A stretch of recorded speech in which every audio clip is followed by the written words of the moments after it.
Alright. So, we are finishing our love and commitment. Medyo late tayo, February, pero nakaschedule na kasi ito. Pero gusto natin i-share sa inyo yung pinag-usapan natin, yung first week, it's our love for God. Second week, yung love ng husband and wife, and syempre yung godly parenting. And today, we're talking about friendships. Okay? So, ang pag-usapan natin ngayon, ang title is 8 Marks of a True Friend. Ano ba yung mga example or marks or mga signs na etong kaibigan ko, totoo ba to? Okay? May mga kaibigan ba kayo? Marami kayong kaibigan? Okay. Thank you, Lord. So, tinanong natin yung bawat isa, nagpatulong ako sa mga ministry leaders. Ano ba yung hinahanap mo sa isang tunay na kaibigan? Okay. Alam niyo mga sagot nila, sabi nila, forgiving, loving, loyal. Pero meron din sumagot na iba. Ang sabi niya, friend that never leaves me behind. What if he leaves you in front? Okay. Just kidding. Okay, sabi niya, transparent. Okay. Sabi niya, gusto niya yung kaibigan, sasabihan ako kapag may mali ako. Wow. Gusto niyo ba yun? O gusto niyo sinasabi lang yung maganda? Sabi niya, yung friend na focus sa pag-serve kesa kingdom ni Lord. Wow! Masarap magkaroon ng kaibigan na nagsaserve. Sabi niya, open to rebuke. Gusto kong kaibigan hindi nangungunsinte. Okay? Okay, so pag may mali ka, talagang sasabihan ka. Yun ang tunay ng kaibigan. Sabi niya, kahit hindi kami nagkikita, connected pa din and caring. Wow! So, through technology, sabi naman ng isa, hindi ka sisiraan ng patalikod, paharap lang. Sabi ng isa, yung tunay na friend, mauutangan. Okay. Sabi nito sabi mo kapatid, ang quality ng kaibigan ay yung hindi siya tumitingin sa pang-pisikal. Okay? Kasi iba gusto kaibigan ng magaganda at saka pogi di ba? So sabi niya gano'n, at material na bagay. Kinakaibigan na siguro ng iba, mayayaman, di ba? Okay, at may katayuan sa buhay. Sabi naman sa English, a friend is someone who always understands you, especially on your lowest.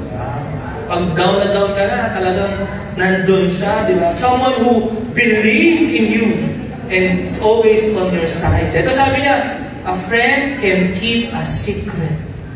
Hindi marites. Dalawa lang nakakaalam, secret siya tsaka buong church. Okay, buong community. Okay. So, sabi niya, ito, straight, ang gusto mong quality ng kaibigan, hindi plastic. Okay. Siya rin yung handang makinig sa'yo kahit minsan matigas ang ulo. Mabihugot to. Okay. Sabi niya, dadamayan ka niya na bibigyan ng spiritual advice. Okay, isa ba sabi niya, gusto ko sasamahan ako, meron man o walang-wala. Wow. Gusto niyo ba yun? Siyempre, masaya rin nandiyan, di ba? Mapagkakatiwalaan sa lahat, kahit ano pang mangyari. Nakakagalit, nagkagalit pa, sabi niya, nagkatampuhan kayo, solid pa rin. Normal ba sa magkaibigan nag-aaway? Okay. So, sabi niya, kailangan solid. Yung hindi nang bumunyag ng sikreto. Siyempre, pag kaibigan, sinasabi mo yung mga sikret di ba? Kaibigan siya, nadadalhin ka sa tama o liwanag. Hindi ka ipapahamak o mapapariwara. Okay, good. Sabi niya, ang kaibigan para sa akin, dalawa lang ito. Hindi nang iiwan. O parang parehas nung kanina, nakaangat man, siya na umangat ka din, hindi crab mentality. Okay? Tuturuan ka kung saan ka mahina, at sabi niya, nag-share ng gift, talent na meron siya. So ito yung iniisip ng mga tao when it comes to friends, because lahat tayo merong belief, may conception, may perception how is a true friend. Ano ba talaga ang mga marks ng tunay na kaibigan? Bigyan ko lang kayo ng survey Nagpunta kami ng Europe kahapon. Nagkaroon kami doon. Okay. Sabi dito sa Euronews. Okay? Okay? Euronews. Okay? Sabi niya, there's more to healthy life than workout and balanced diet. Alam niyo kung paano maging healthy? Sabi ng survey nila, kailangan meron din kayong kaibigan. Amen! Pastor, yes, meron na ako. Hindi lang okay na, hindi ako nag-exercise, hindi ako nagda-diet, pero pwede ako maging healthy. Basta may kaibigan ako. Yun ang survey! Alam mo, sabi nila, friendship are not just fun and comforting, they're also fundamental to our well-being. Totoo po ba yun? Na talagang kailangan natin ng mga kaibigan? Amen? Alam mo, sabi niya dyan, kapag walang kaibigan, talagang merong kalungkutan. Malungkot ang mga tao kapag walang kaibigan. Kaya alam nyo, napaka-importante nito na magturo din sa atin na we need friends in our life. Kapag malungkot ka, listen, daig mo pang nagsigarilyo ng 15 stick. Yun ang kanilang survey. Yung kalungkutan talaga nakakapagpahina ng katawan. Yung kalungkutan na walang mga kaibigan na napagsasabihan, na nakakausap, kwentuhan, na nagpapasaya din sa kanya minsan, sabi niya, manghihina ka, para ka pang mas malala na nag-smoke ka ng 15 cigarettes a day. You know, ang dahilan bakit malungkot, sabi ng survey na ito, millennials. Sabi niya, why are millennials so lonely? Sabi niya, dalawang bagay. Ito yung pinaka-reason. Wala kasi kaibigan. We, right now, in the social media age, in the technology, dami natin kaibigan, kaso digital. Tama po ba?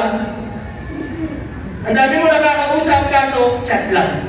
Hello, naiintindihan nyo? Iba pa rin yung nakakasama mo, nakakausap mo ng harapan, nakakapagtawa, nakakapagbigay ng advice. Yes or no? Kaya alam nyo, sabi niya, sa survey na to, yung loneliness, bakit nagiging malungkot ang buhay ng tao? Ngayon, nasa generation ngayon, dahil walang kaibigan. Number one, yung naging kaibigan nga nila, nagkaroon nga sila ng friends, kaso malungkutin din. Yes! Siya, hindi siya lumalabas ng bahay, so yung naging kaibigan niya, hindi rin lumalabas ng bahay.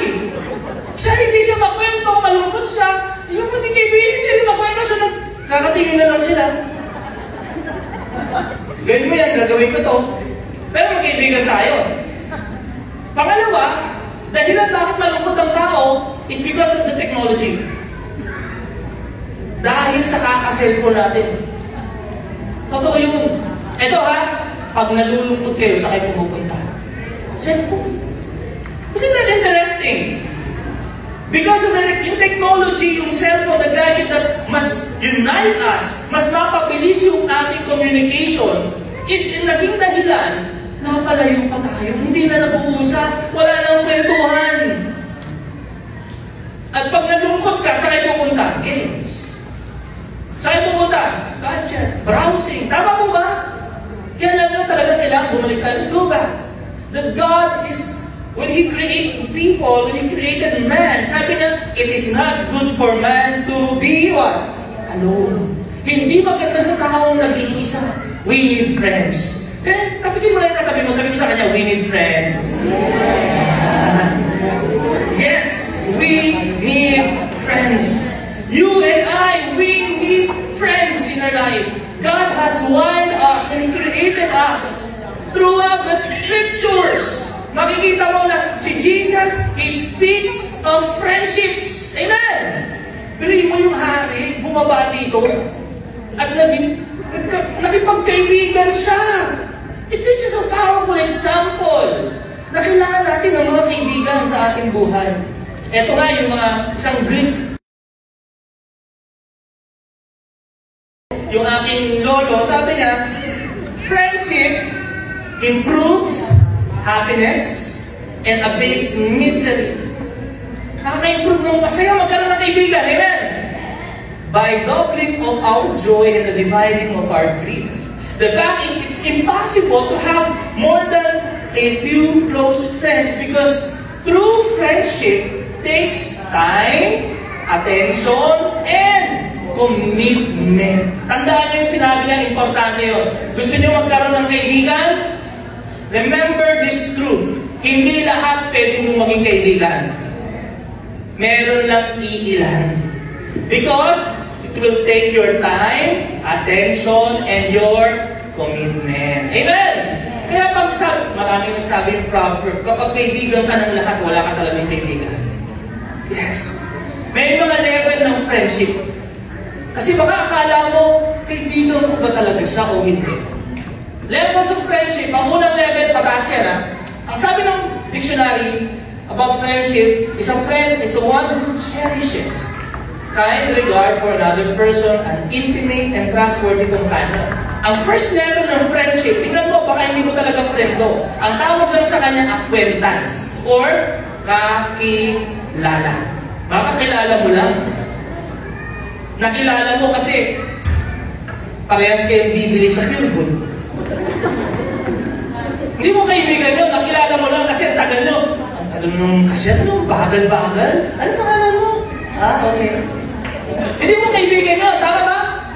Kakilala mo lang. Pangalawa, casual friends o nakasama. Kala nyo ibang kaibigan nyo na to, hindi. Casual friend lang yun, nakasama mo lang. Kasi parehas kayo nagbabasketball, parehas kayong bangko, nagkukwentuhan kayo. Grabe yung tubig yun na, waterboy pala, di ba? Parehas kayo nagbabasketball, gano'n lang, casual lang. Nagkikita lang kayo, nag-uusap lang kayo kasi may basketball, tama ba? Pero pag walang basketball, wala yung pinapanood nyo, hindi kayo mag-ausap.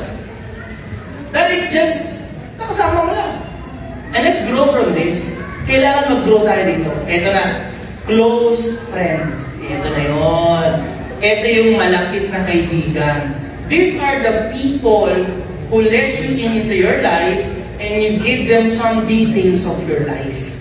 Kilala nila yung nanay mo, anak mo, alam nila kung saan ka nagtatrabaho, at ito pa ha, naalam niya na rin yung pag-uugali mo. So, okay na siya. From close friends, malapit na kaibigan, ang goal natin to be intimate friends. Ito yung pag-uusapan, yung matalik na kaibigan talaga. Itong mga matalik na kaibigan na ito, alam niya lahat sa'yo, pero hindi nag-stop doon. Meron siyang gagawin para yung mga hindi maganda sa'yo, mag-improve. Amen? Ito yung mga tao na makapagsasalita sa'yo straight. Mali yan. Bahala ka. Sinasabi sa'yo, mali yan. Pag ginawa mo, ito mangyayari sa'yo. These are the intimate friends that we need to have in our life. Alright? So, ang question dito, Pastor, parang kung kakilala lang ako, wala talaga akong intimate friends. Okay lang yan, okay lang. Parang, siguro casual friend lang kasi siguro sa church, parang lagi kang nag-church, nagtatanungan kami. Okay lang yun, doon nagsisimula yun. Naintindihan niyo po? Mas maganda na ang kaibigan natin mga mananampalataya. Question. Pastor, pwede ba makipagkaibigan kahit hindi Kristiyano? Walang kilala na si Lord. Ang pinag-uusapan natin, hindi acquaintance, hindi casual. Ang pinag-uusapan natin, intimate friend. Kung wala kayong intimate friends, this message is for all of us. Kung wala kang matatawag na matalik na kaibigan, itong intimate friend, itong mensahe na ito para sa atin. Ngayon, pwede ba may mga candidate ako na gusto kong maging intimate friend? Ang question, hindi sila Kristiyano. Pwede ko ba sino maging intimate friend? Kasi sinasabi talaga na maganda, masaya magkaroon ng kaibigan. Is it good to have close and intimate friendship with unbelievers? Pwede ba yun? Anong sabi ng Bible? Ito, pakinggan natin ha. Anong sabi ng Bible? The godly give good advice to their friends. The wicked lead them astray. Kapag nakipag-kaibigan ka sa mga hindi mananampalataya, malaki tendency na ikaw yung madala nila.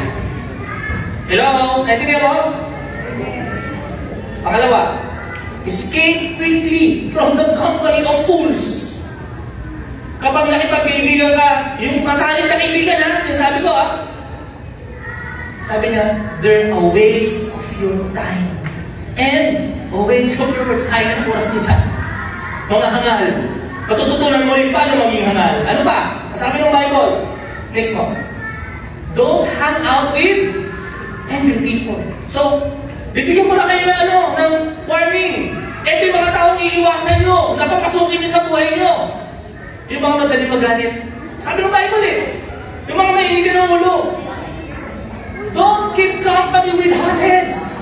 Sabay-sabay basa. Bad temper is contagious. Don't get infected. Totoo yan. Totoo yan. I've seen people in my life na dati hindi naman talaga nagbibisyo Saan natutunan yung bisyo? Saan? Sagot? Dati hindi naman talaga nagmumura Saan natutunan magmura? Hello? Sagot? Friends. Company. Dati hindi naman talaga mainitin ng ulo. Bait sa asawa Napasama sa mga chick boy. Hindi naman nagiinom dati. Napasama You see how God's word is giving us instruction on friendship. Verse 20, chapter 24. My child, respect and obey the Lord and the King too. Do not be friends with people who turn against them. So kapag hindi sumusunod ang isang tao, na ibig sabihin, sabi ng Bible, teka, ingatan mo na maging partiyan ng buhay mo. Hindi ibig sabihin na hindi pwede maging casual, acquaintance, pwedeng kakilala mo lang sila. But you need to be very careful letting them into your life to be your intimate friend. Why? Una, pwede ka nilang madala palayo. Ito Pangalawa, pag ang kaibigan mo matalik, hindi Kristiyano, ikaw na nakakaalam ng katotohanan, magko-compromise ka. Kasi masasaktan yung kaibigan ko pag sinabi ko ito You will now water down the real word of God. Hindi mo na sasabihin, hindi ka na magiging accountable kasi conscious ka na dun sa kanyang magiging response sa emotion. Pero kapag ang kaibigan mo mananampalataya, kung ano ang sinasabi ng salita ng Diyos, tatanggapin niya. Amen? So, hindi naman ibig sabihin na, ano yun, Pastor? Hindi na tayo lalabas ng bahay? Hindi na tayo makausap ng mga tao? No. My point here is, yung pagiging intimate friend. Kasi totoo, ngayon, may mga casual friend kayo. Yes or no?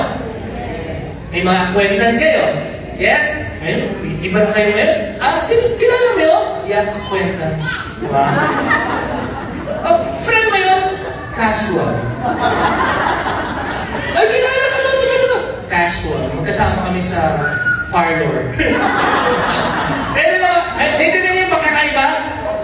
Pero pag sinabi, best friend niya, intimate friend. From acquaintance to casual to close friend and intimate friend. Friend mo yan, close friend. Malapit na kaming maging intimate friend. Okay? Pero siyempre, on the context of, alam mo yun, ikaw maging open ka. Ayan. Pag-usapan natin. So, ano sinasabi ng Bible? 2 Corinthians 6, do not become united with people who don't believe in Christ. Pangalawa, if you become a friend of bad people, you also will live in a bad way. Mahahawa at mahahawa ka. So, hindi naman i-ignore mo yung mga unbelievers, no? But ikaw, maging careful ka kung sino yung mapapasokin mo sa buhay mo. And in the Bible, in 1 Samuel chapter 18, may dalawang magkaibigan. Si David at si Jonathan. Sino daw sila? David at si Jonathan. Si Jonathan, ito yung pangatlo namin. So, yun yung pinangalan ko sa kanya kasi he's really a good friend. Marks of a true friend talaga si Jonathan. Remember when David killed Goliath? Bigyan ko lang kayo ng mga background. Pinatay ni David si Goliath. Tama ba? Inano yung sa ni Lord ng hari na siya. Hindi pa siya nagiging hari kasi may nakaupo pa sa throne, sa kingdom. Sino? Si Saul. Tama ba? Kaya si Saul sumuway kay Samuel. Nandito ba kayo noon? Hindi siya sumunod, kaya umalis sa kanya yung Holy Spirit, di ba? Sinabihan niya si Saul ng Holy Spirit, ng mga unclean spirit. Wala na yung Holy Spirit sa kanya Eto na, habang sinasabihan siya, sabi nung isang advisor niya, magpadala ka ng musikero para tutugtog kapag naprapraling, nababaliw ka, tutugtog siya. At pag tumutugtog, napili si David. Pagkatugtog ni David, imagine that. Just worship team, no? Ang daming mga hearties sa panahon ng Israel. Maraming tumutugtog. Pero bakit si David yung napili ng hari? Kasi kapag tumutugtog siya, anointed. It's not about skills, talents, and abilities. It's about the anointing of God in your life. Pwedeng maging magaling ka sa pagtugtog, pero kung wala kang prayer time, hindi ka nagbabasa ng Bible, baliwala lang lahat yan. Entertainment purposes lang yan. That's why we encourage you, before you serve, kailangan nagpe-pray. Yung prayerlessness, baliwala yan, dahil may mas magaling pa sa'yo. Pero, kapag nasa iyo yung Holy Spirit, anointed ka, kahit ilang tekada mo lang, grabe, umiiyak ang mga tao. Imagine that! Tumugtog si David, lumalayas ang banal ng mga masasamang espiritu. So, ito na ngayon, pagdating ni Jonathan, nakita niya si David. Ang sabi doon, sa verse 1, when David had finished speaking with Saul, sabi niya, galing mo, na-refresh ako. Jonathan was bound to David in what? In close friendship. First time lang nilang nagkita. Sabi ni Jonathan, gusto kong maging kaibigan to. Eh, mga ganun ba kayong moment sa buhay niyo?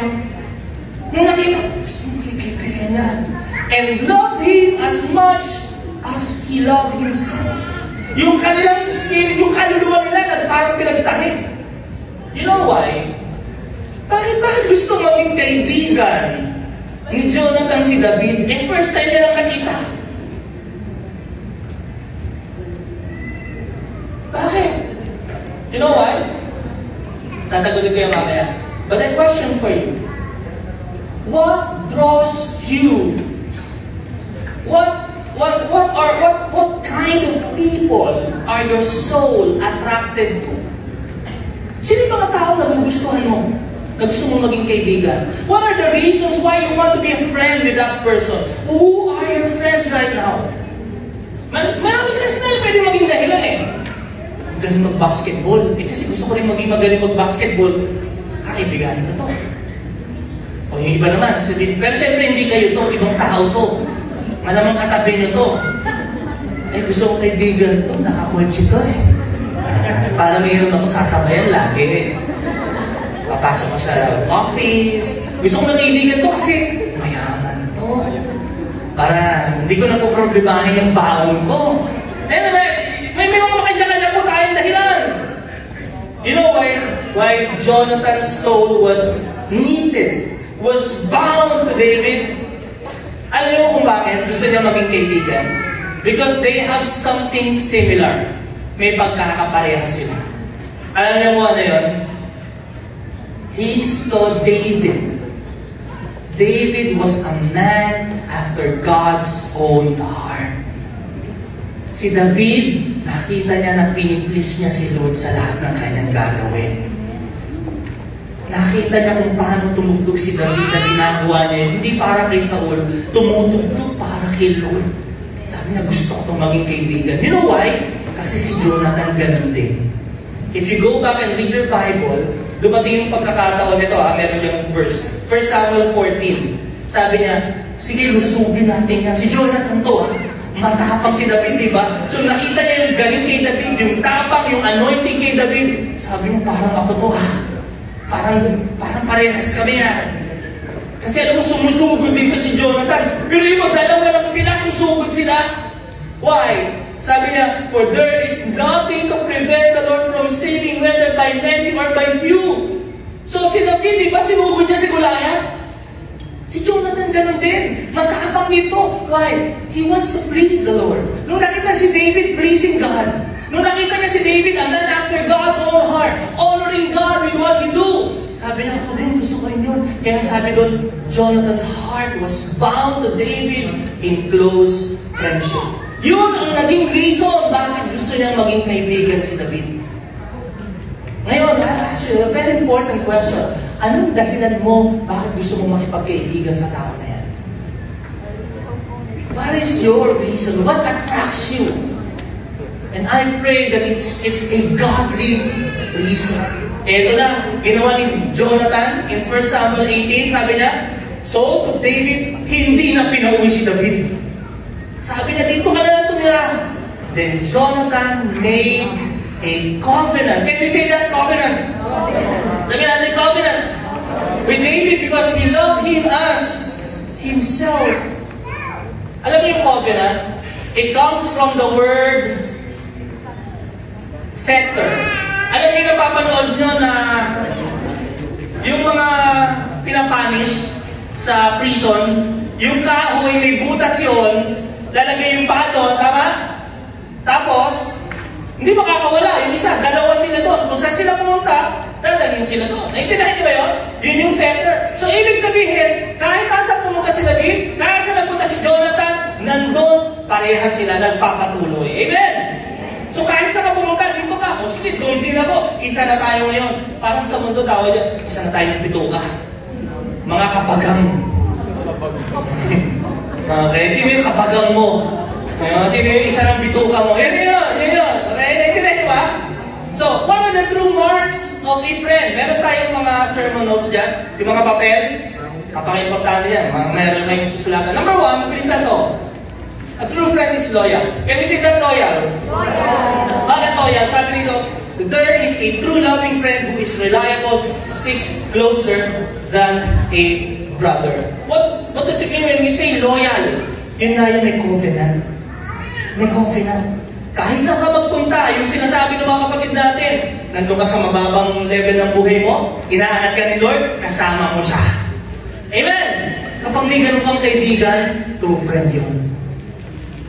Kapag nakakita mo lang siya, nagpaparamdam lang siya, kapag mangungutang, mag-isip ka. Hindi ba na nananamusta? Kamusta ka na? Ano nangyari sa'yo? O kamusta na kayo? Wala man ng ganun. Hindi yun loyal. Loyalty, whatever happens in your life, nandun siya. Kaya sabi, sticks closer than a brother. Amen? Ito yung mga nagbubukas ng rep nyo nang walang paalam. Kung ano wala kayong pagkain dito.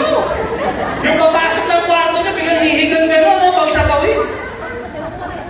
God, sticks closer than a brother. Alam mo yun? Yung kakagising mo lang, di ba kakagising na, siya tayo, di ka pa nagsisipilyo. Alam niya yung inside and out ng buhay mo, pero nananatili siya. Alam niya yung mga kamalian mo, alam niya yung mga karumihan mo sa buhay, pero nandun pa rin siya. Hindi ka iniwanan. Amen? Yun yung loyalty. Pangalawa, true friend rebukes and corrects in love. Amen? Sabi natin rebukes. Sabi natin correct. Napakasakit po nang i-correct tayo. Lalo na mas masakit yan sa mga tao makapride. No one loves correction, especially the people who are proud. Pero kapag meron kang kaibigan, when you let this person to be your intimate friend, malalaman mong tunay mong kaibigan. What is a true mark of a friend? Sabi niya, better is an open reprimand. Ibig sabihin, pagsasabihan ka of loving correction than love that is hidden. Kaya, tingnan mo yung friendship mo. Sino dito yung nagsasabi sa akin ng totoo na mali ako? Sino dito yung matapang na mag-correct sa akin? Mark of a true friend. And that person will hold you. Halika rito, may sasabihin ako, dito na, dalawa lang kayo. Hindi yung ipapahiya ka niya sa marami. May ganun eh. May mga ganun kayong kaibigan, di ba? Na lagi kang kinokorek pero sa buong classroom nyo, sa buong friendship nyo, nalaman na yung mali mo. Mga true friend, correction in love. Natawag mo, isa, alam mo, hindi mo ganda yung ginawa, mali ka na. He will confront you when you are wrong. Sabi niya, faithful are the wounds of a friend. Alisin natin sa isipan natin na kapag may kaibigan ka, hindi ka niya sasaktan. Alisin, remove in your mind that a friend will never hurt you. Masasaktan at masasaktan ka, lalo na pag sinabihan ka ng totoo. Pero ang sabi, faithful are the wounds of a friend. Mas maigi na yun na masaktan ka, masugatan ka sa sinasabi niya, who corrects out of love and concern. So pag nagkaroon ka ng intimate relationship, friendship, open mo na yung sarili mo, expect mo na masasaktan ka sa sasabihin niya. Kasi ang sasabihin niya sa'yo totoo. Kaya yung ibang tao ayaw ng intimate friends. Kasi ayaw nilang mapagsasabihan sila. Ang gusto nila, casual lang. Ayaw nilang ipaalam kung saan sila nakatira, anong ginagawa nila. May mga ganun. Because they're not prepared yet na makita ko ano yung kamalian sa kanila. But you know, ito yung magandang magkaroon intimate friends eh. Sabi niya, but the kisses of an enemy are deceitful.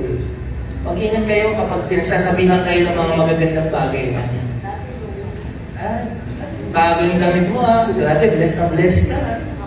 Grabe, lagi mong pinupuri grabe. Kisses from the enemy. Hindi mo yung tunay na kaibigan. Sabihin niya sa yung totoo, mag-jogging na kayo. Sasabihin niya sa'yo, magsisi ka nakakasama yung po. Gusto kitang makasama ng matagal. Gusto ko maging kaibigan kita ng matagal na panahon. Huwag ka munang mauna kay Lord. Yes, sabi sa'yo. Correction out of love. Sasabihin niya rin sa'yo, ito, pakinggan niyo ito Rebukes and correct in love. Listen to this. When you let this person into your life, intimate friend. Kaya sabi ko sa inyo, huwag unbeliever Kailan believer? Binibigyan mo siya ng authority and power na makialam sa buhay mo. Kahit sa buhay ninyong mag-asawa, sa buhay ninyo bilang pagpapalaki mo ng inyong mga anak, pagsasabihan ka niya. Yes. That's why you need to be very careful kung sino yung papasukin mo sa buhay mo. Kung sino yung magkakaroon ka ng talagang intimate friendship. Kasi sasabihin talaga, lalo na yung believer, yung nagbabasa ng Bible, kung sasabihin niya sa'yo yung mali yung way mong pakikipag-usap. Intimate friendship. Sabi nito, faithful are those. Yes, masasaktan. Pero okay na yun. Kesa walang nagsasabi sa atin ng mali natin. Amen? You correct and rebuke in love. Pangatlo, true friend gives heartfelt advice. Pangatlo ko yan, dinugtong ko. Kasi may mga kaibigan, puro lang sita. They always correct, they always rebuke, but they do not give advice. Naintindihan niyo ba yun? And the one who only can give advice is the one with the wisdom of God. Amen? At kapag ang wisdom ng Lord, saan ba nagagaling ang wisdom? Fear of the Lord is the beginning of wisdom. May takot sa Diyos. Yung karunungan na yun, kinorek ka natin, bibigyan ka na ng advice. Sabi ng Proverbs 27:9, sabi-sabi basahin natin, oil and perfume rejoice the heart. Pag may mabango, nakakangiti tayo, di ba? Kapag may mga hindi nagpaalam dyan, naglabas ng masasamang gas, sino yan? Oil and perfume rejoices the heart. So does the sweetness of a friend's counsel. And that comes from the heart. Kaya kapag may kaibigan ka, nagbibigay ng advice sa'yo, magpasalamat ka.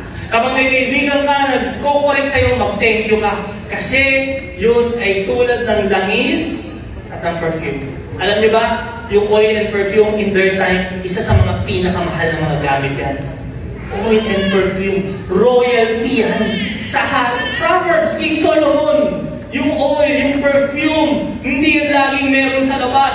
Dito yan, royal, speaks of royalty. So pag meron kang kaibigan na nagbibigay sa'yo ng advice, godly advice, check mo yun sa buhay mo. Huwag mong pababayaan yun. Galatians chapter 3, verse 1 to 3, makikita natin that we must bear and endure and carry each other's burden. Pangapa, true friend helps in time of need. Pakinggan niyo ito ito sinasabi ng mga ngaral. Two are better off than one. Hindi niya naman inalis na, sabi niya, because together they can work more effectively. If one falls down, the other can lift him up. But if someone alone falls, it's just too bad because there's no one to help him. Kaya kung wala pa tayo na nagiging kaibigan, then simulan natin. Atin tayo ng church, casually, andyan na, casual, acquaintance, casual, and then makikita mo na. Papunta na yun sa magiging close, lagi ka ng kasama, nakakausap mo na, and nakakapag-open ka na, doon nagsisimula yun. Sabi ng verse 12, two people can resist an attack that would defeat one person along a rope made of 3 cords. It's hard to break.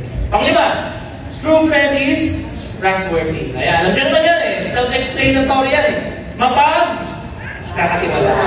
Basa sabay-sabay. Proverbs 11:13. No one who gossips can be trusted with a... Yung mga marites sa buhay niyo, hanggang acquaintance lang. Yan, hanggang acquaintance lang. O kaya casual lang. Di ba nakikita lang kayo? Marites yun eh.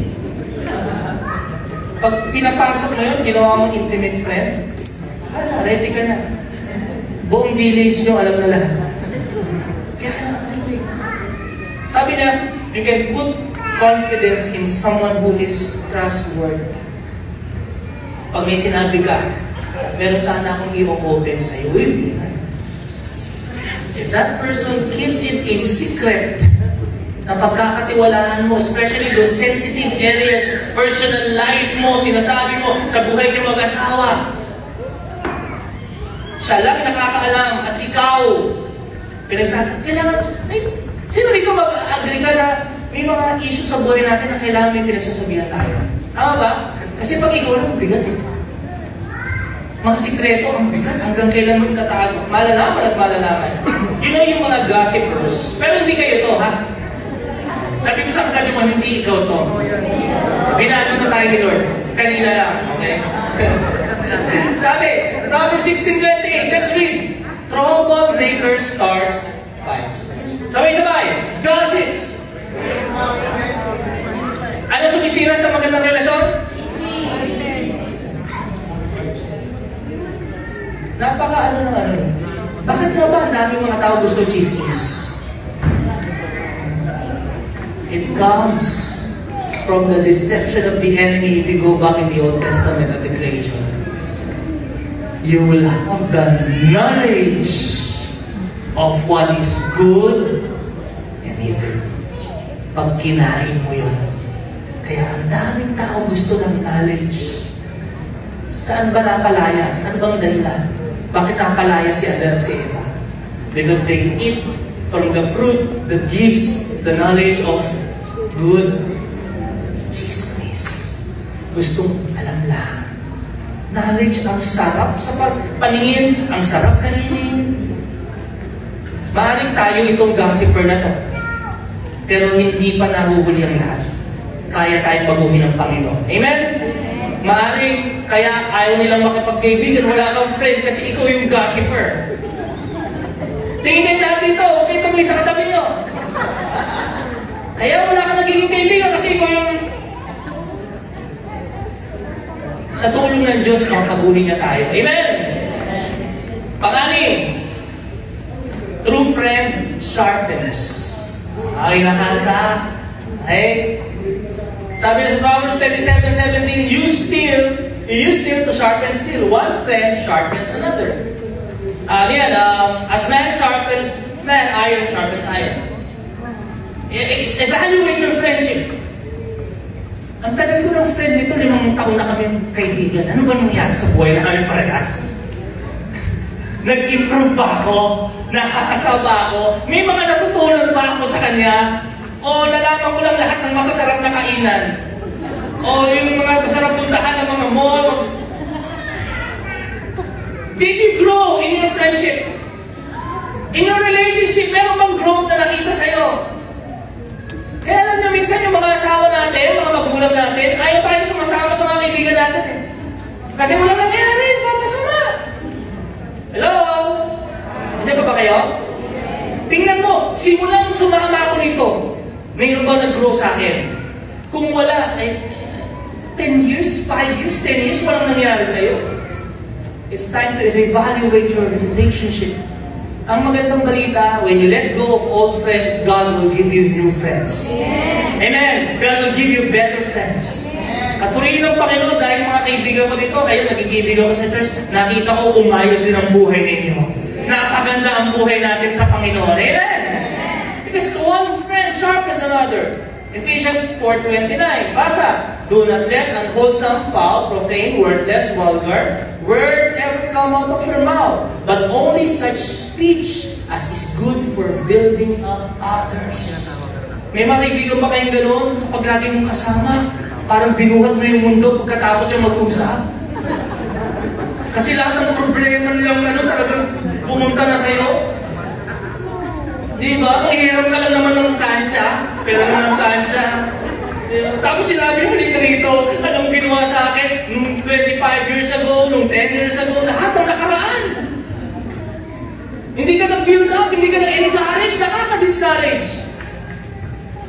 And I pray that we will be a friend that builds up others.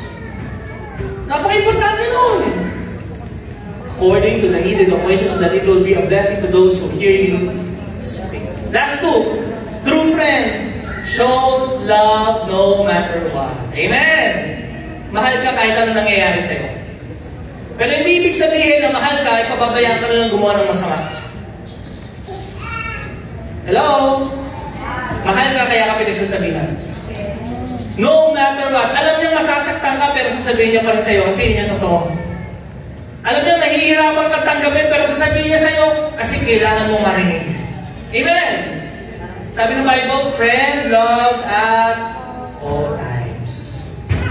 He will love you at your best and He will love you at your worst. Yes! Samuel, si Jonathan, alam ginawa? Si David kasi gustong patayin Saul because of jealousy. Kasi elos na eh. Kasi kumakanta yung mga tao, Saul killed 1,000, David killed 10,000. Ang dami, papatayin ko yan, sino ba yan? Alam ginawa ni Jonathan? He loves at all times. Kahit tatay niya pa yun. Sabi niya, David, mag-ingat ka. Huwag kang dadaan sa kanto na to. Nakahabang yung tatay ko sa'yo. Yeah, you be careful. Huwag ka munang mag-message. Papatrack nila yung number mo. Sabi niya, they try to kill you. So be very careful. Magtago ka muna. Mag-deactivate ka muna ng Facebook mo. Yeah, because why? He loves at all times. At ano sabi niya, then I'll talk to Him about you. Dahil mahal kita, may magalit sa'yo, kakausapin ko para magkabati kayo. Yun yung kaibigan eh. Nagre-restore. Amen? Hindi yung nanggagatong pa. Ayo, nakalimutan na yan. O alam mo, sinabi niya, hindi ka naliligo. Siniraan ka. You love at all times, you restore. And finally, true friend forgives. Amen? Sa mga magkakaibigan, magkakaroon talaga ng tampuhan yan. Magkakaroon ng tampuhan. Why? Kasi sinabi mo, nasaktan ka eh. Na-hurt ka eh, kasi sinabihan ka niya ng totoo. Pero kung tunay mong kaibigan, sabi niya, He who covers and forgives an offense. Sabi niya, seeks love. But ito yung ginagawa ng iba. He repeats or gossips about matters, separates intimate friends. Alam niyo yun, paulit-ulit, hinuhukay yung nakaraan mo. Sinasabi yung mga pagkakamali mo. True friend forgives. And finally, alam naman natin, itong 8 na to, let's review, mga kapatid. True friend is loyal. Sabi natin, rebukes, corrects in love, gives heartfelt advice, helps in times of need, is trustworthy, he sharpens, shows love no matter what, and forgives. Can you just tell you this?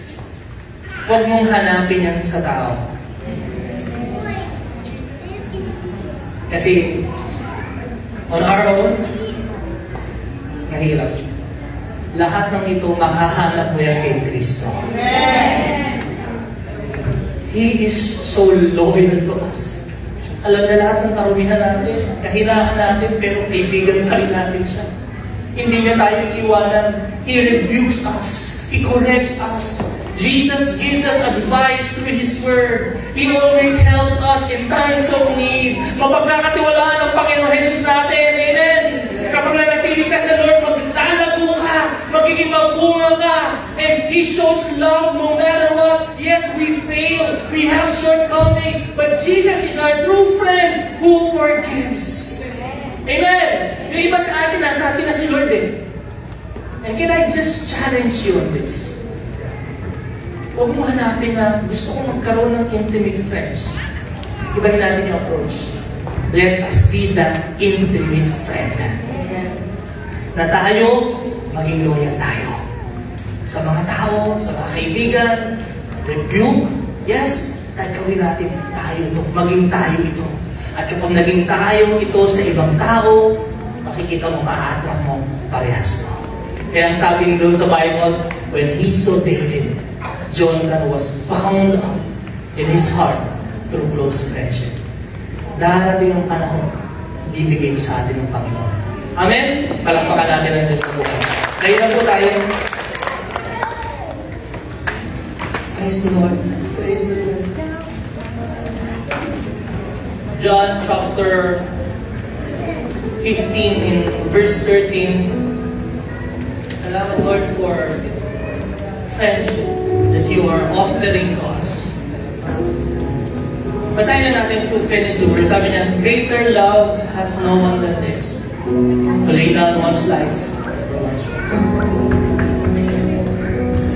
Jesus wants to be your friend. Alam mo yung totoo, gusto kang kaibiganin ng Diyos. He wants to spend time with you, commitment. He wants to pour out His love on you. Binigyan niya na nga yung buhay niya. Gusto ko mo maging kaibigan ng Panginoon. Because He gave His life. And just come to Him as we close our eyes and just bow our heads. Lord, here we are. Thank you for your unconditional love. That you are the God who loves no matter what. You are loyal. You are trustworthy. You are our help in times of need. You give heartfelt advice. That's you, Lord. Ikaw lahat yun eh. And that perfect friend na pwede magkaroon kami is now available in this very presence. And Lord, we're coming before you and we want to have that intimate friendship with you, Lord. We just need to open our hearts and receive you into our life. And if you're that person today, sabi mo, gusto ko maging kaibigan talaga si Lord. Gusto ko ng mas malapit na relasyon sa Diyos. He wants you. Let's ask the Lord in prayer and ask God's forgiveness. Hingi tayo ng tawad. Sabihin natin, Panginoong Jesus, patawarin niyo po. Isa akong makasalanan. Pinagsisisihan mo na po ang lahat. Binubuksan po ang puso. Tinatanggap kita sa ating buhay bilang Panginoon at tagapagligtas. Salamat po sa pagpapatawad at sa buhay na walang hanggan. Sa pangalan ni Jesus. Amen. Palakpakan natin ang Panginoon.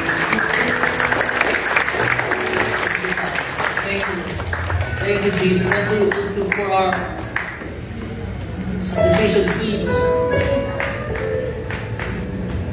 In Galatians 6 verse 9, there's that gift sign.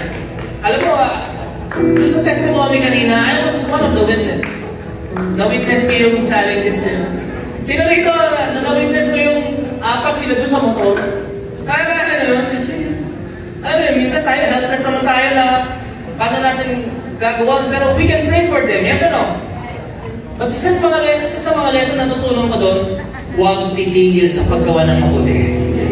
Huwag titigil sa paglilingkod. Baka naghihirap na ngayon, baka nagtitiis ngayon, pero tuloy lang. Kasi darating yung panahon, yung para sa iyo, nakapangalan, bibigay na ni Lord. Sabi ng Bible, let us not get tired of doing what is good. Just the right time. Sino rito nagpe-pray, Lord, the right time will happen. Amen. Pag sinabi ni Lord, the right time will happen. Pag sinabi niya, ang color na sasakyan ko, ganito, yan ang ibibigay sa'yo. Speaking of dreams, di ba? Panaginipan niya. Praise the Lord. Lord, maraming salamat. Hindi kami magsasawa sa paggawa ng mabuti. We will continue to do what is good. To sow in your kingdom, in your ministry.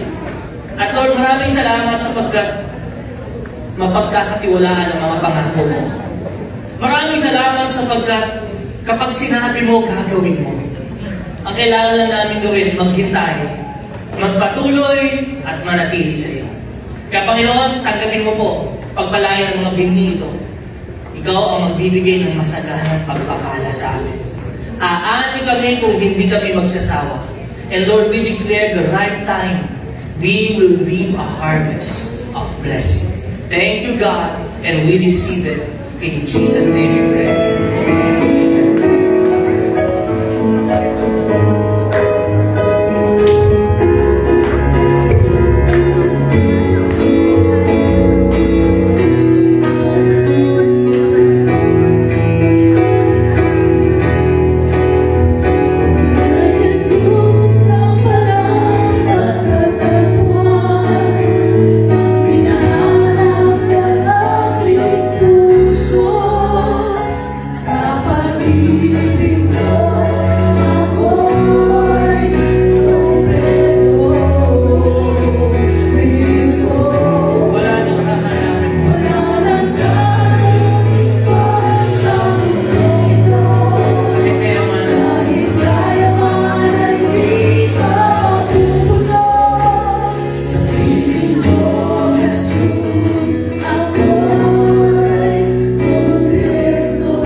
Mabait, magkakatiwalaan, dalangin ko ang mga anak mo na narito ay maging intimate friend din to someone na nangangailangan.